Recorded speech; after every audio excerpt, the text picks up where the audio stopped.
Welcome to this video on the interpretation of rhythm section parts in big band and jazz band music.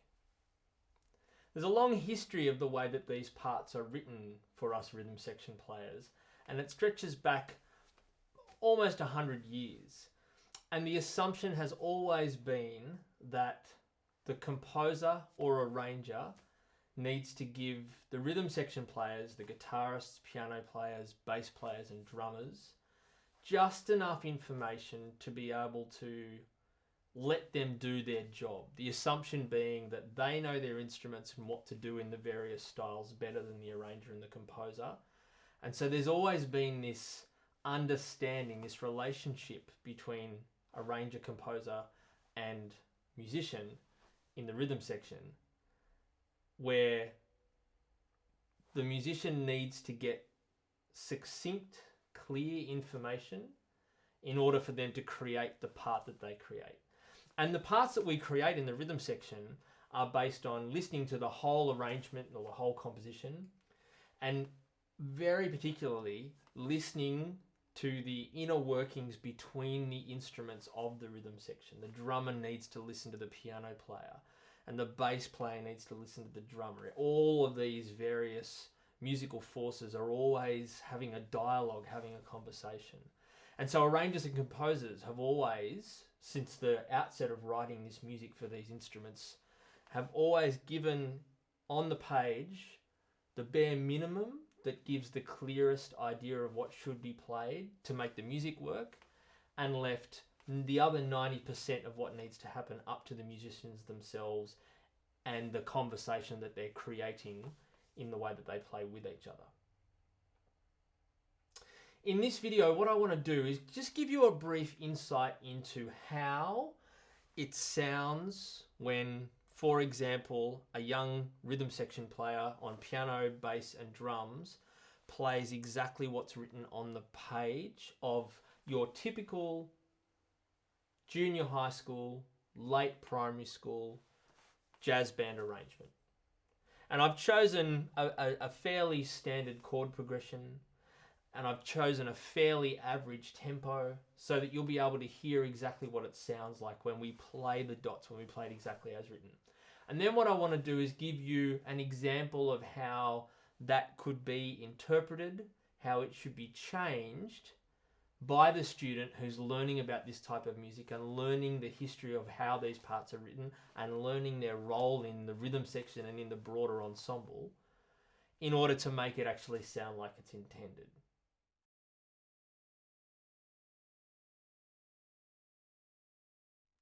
So to start with, I'm going to play you a section of this piece of music, just a fairly short section. I'm going to play it exactly as it's written. 1, 2, 1, 2, 3.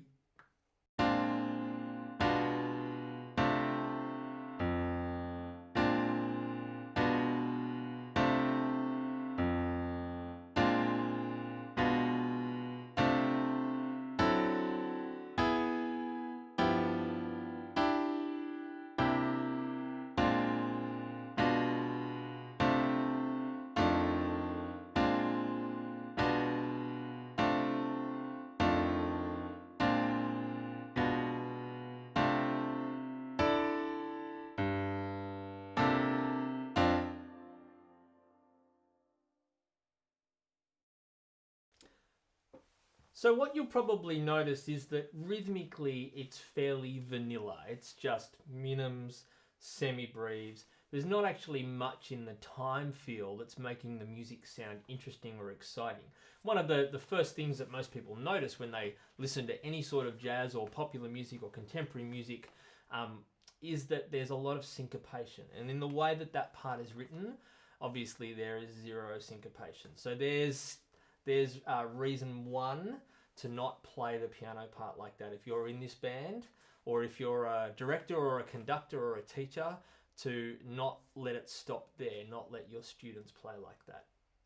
So here's step 2. I'm going to play you the bass part now, and this is exactly as the bass part is written in that same section of the music.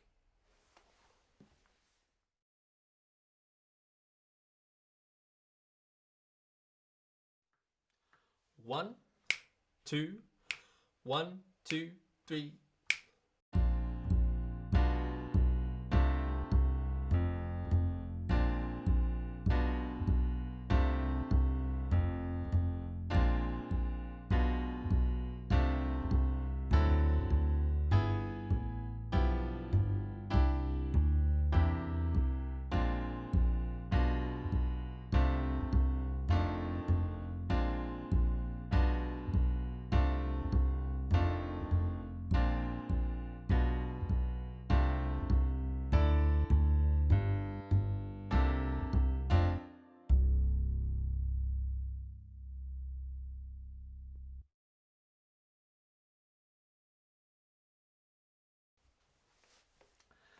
So again here, it's perfectly functional. You could get away with playing this, but I really do believe that what we need to be learning and developing when we learn about this music at any age, whether you're 10, whether you're 18, whether you're studying as a rhythm section player at a university, a tertiary institution, and by the same token, what we all need to be doing as teachers and directors in working with students at all of these various levels is we need to be looking at what's there and thinking about what's the actual intention.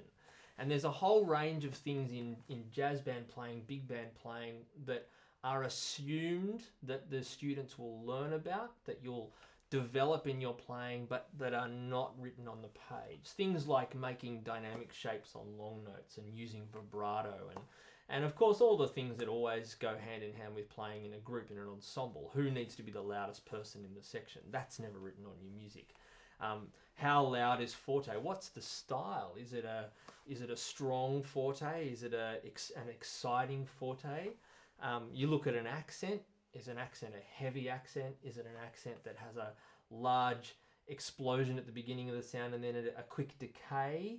There's lots of different things that are wrapped up in the style and the personality of that particular piece of music.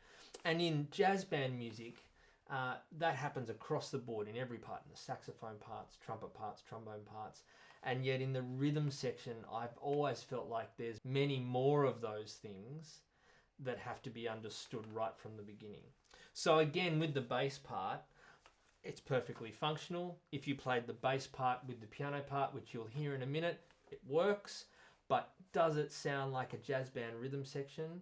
I don't think it even comes close. And I want to get back to what I said right at the outset, which was that these composers and arrangers, whether they're writing for professional musicians, for young musicians, the intention I think that needs to be understood always is that they're giving you the information that you need in as clear and simple form as possible, so that you're then able to take what's there and create the part that you're supposed to create as a rhythm section would, having a dialogue between the players in the section.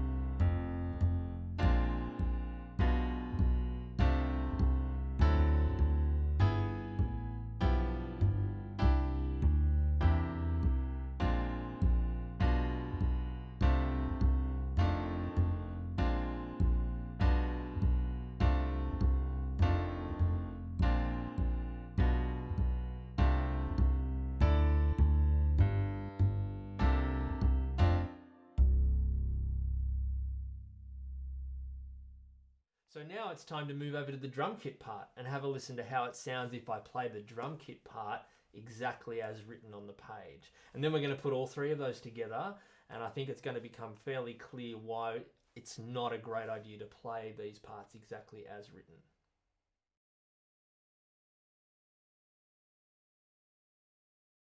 So similarly, if we were to play the drum part exactly as written at bar 17, we'd end up with not entirely what the composer or arranger intended, because remember, they're giving us clear, succinct, simple instructions, assuming that we're going to turn it into what should be played. And their intention is never really for us to play exactly what is written. But just so I can highlight this point, let me play exactly as bar 17 is written, and then I'll talk about what we really should be doing. 1, 2, 1, 2, 3, 4.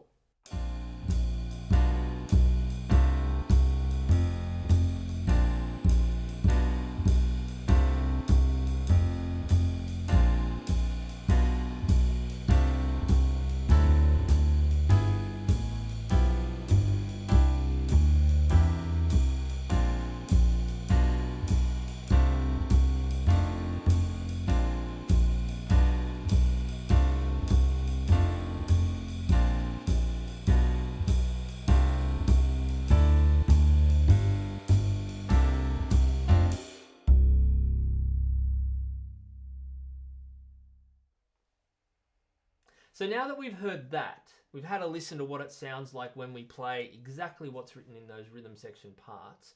Let's now explore what we can do with what we're given in order to bring this music to life and make it sound like it's intended. And as a result, if you're a rhythm section player, this is actually where you learn the skills of playing any type of music, I believe, as a rhythm section player. You're always listening to the other people in this particular group of instruments, and you're always trying to make decisions about what works and what doesn't. But let's dive into each part separately first. Let's have a look at the bass part.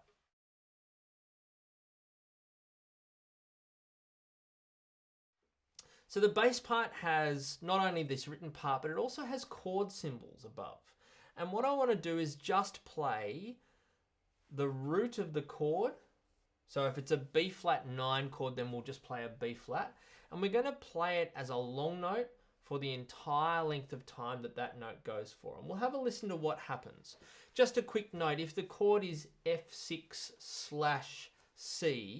the slash means that you play the F6 chord, but the lowest sound needs to be C. So what that means is the bass player plays the C. So at bar 17 in this piece of music, if we're playing those long notes, here's how it's going to sound. 1, 2, 1, 2, 3.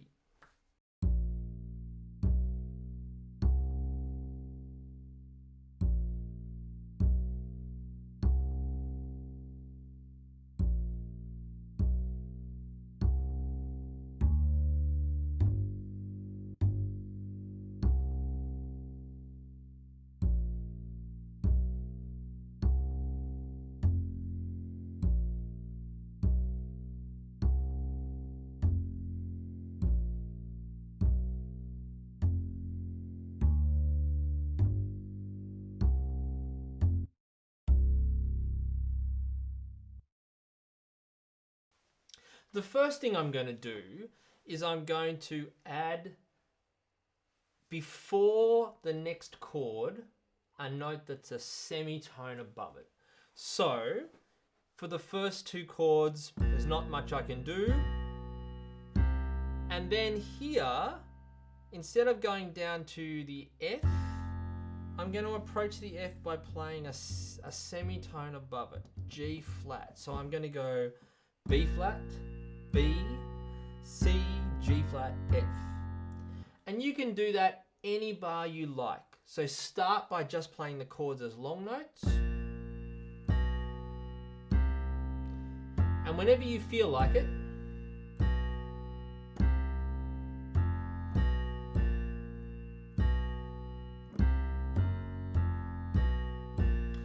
approach the next chord one beat early from a semitone above. And then the step after that, because we want a solid pulse, we want a note on every beat of the bar, because this is a walking bass line and it locks in with what the drummer's doing. What we want to do is we want to have some note played on every crotchet of the bar, but we want to try and get some of these, we call them passing notes, notes that pass between one chord and another. We want to get some of them in. So let me show you that.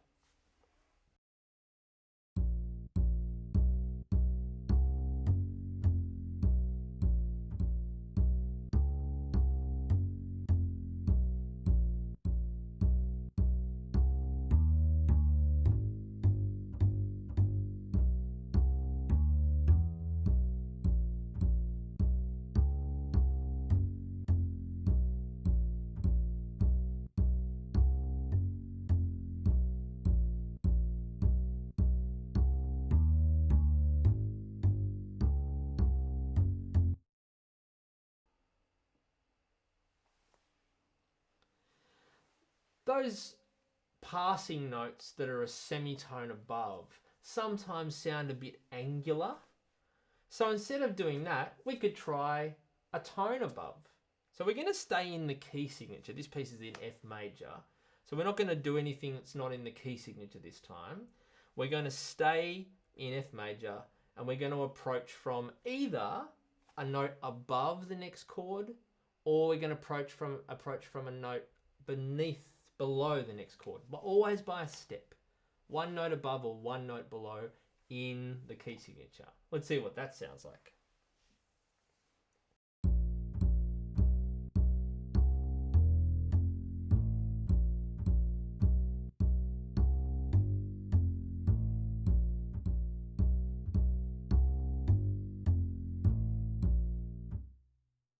So you can hear it's a lot less angular.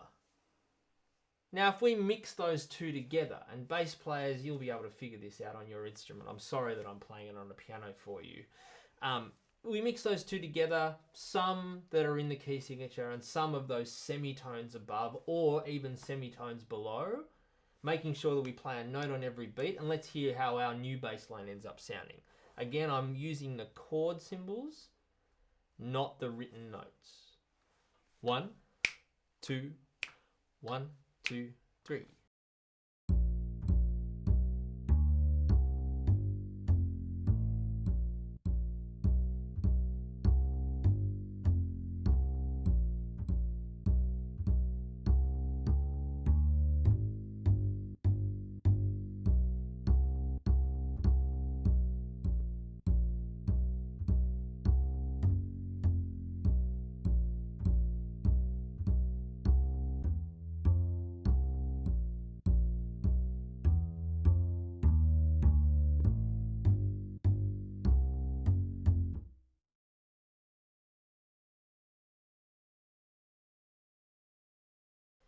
Now, like I said at the beginning, when we play the music as it's written, one of the first things we notice is how lifeless and static, unmoving the music sounds like.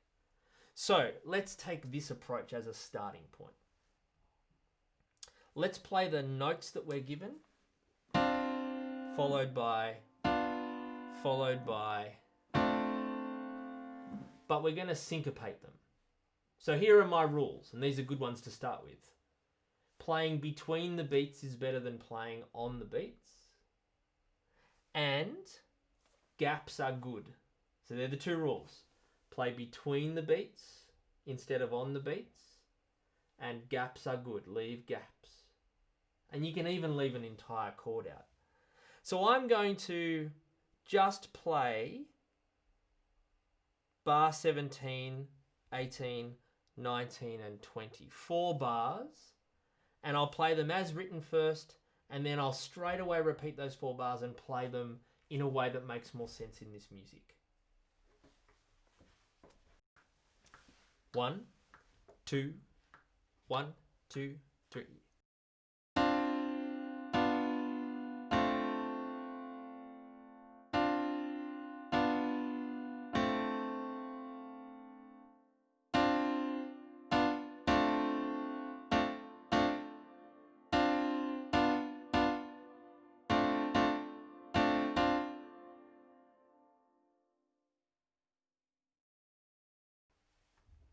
And again, just using the written notes, this way of playing these chords, the term is voicing. Just using this voicing, I'm going to syncopate, make the rhythms funkier, dance more, and we're going to see how much better it sounds. We'll put it with our new improved bass line, and we'll see what we come up with. 1, 2, 1, 2, 3, 4.